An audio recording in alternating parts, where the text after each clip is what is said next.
Hey, today is budget day here in Aotearoa, and I've got a couple of bits of advice for you when it comes to working out whether or not the media that you're ingesting has a left-wing or a right-wing bias. The first thing I would recommend, though, is do not read the comments today. Today is not a day for comments, because budget day is a day that brings out a lot of very passionate people who, no matter what, are going to dislike whatever it is that the government says.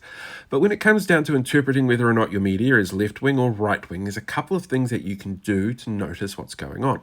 The first thing is how they report on what's going on, whether or not they report on the positives or the negatives. Now, every government tries to get out a little bit of positive press beforehand with pre-budget release information. And this year we've seen that with things like increasing the funding for the police force and letting people know that this budget is going to be heavily focused around health services. And that includes things like setting up an independent Māori health authority, as well as the amalgamation of health services around the country away from individual DHBs. So the way that the media reports this and the people that they talk to is how you're going to find out whether or not you're looking at a left-wing or a right-wing bias in the media that you're ingesting.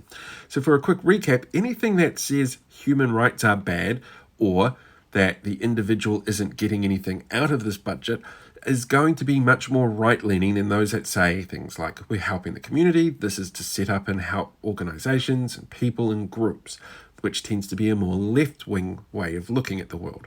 The people that they talk to, the people that they interview, are really important markers as well to show whether or not the bias that you're looking at is left-wing or right-wing. So fully expect to get comments from the leader of the opposition or from other opposition parties about what they feel the government hasn't done in this budget, because they've already said what they want to do. David Seymour this week released his alternative budget, which included cutting out funding for any organisation that works with anybody with extra melanin in their skin. So we know already that he's not going to be happy with anything that the government does. And the National Party have been pushing tax cuts for the last couple of months for individuals, and that's not likely to come into this budget at all. For a couple of reasons. First of all, that's never been a Labour Party policy. And secondly, this is our first semi-normal budget that we've had since COVID started.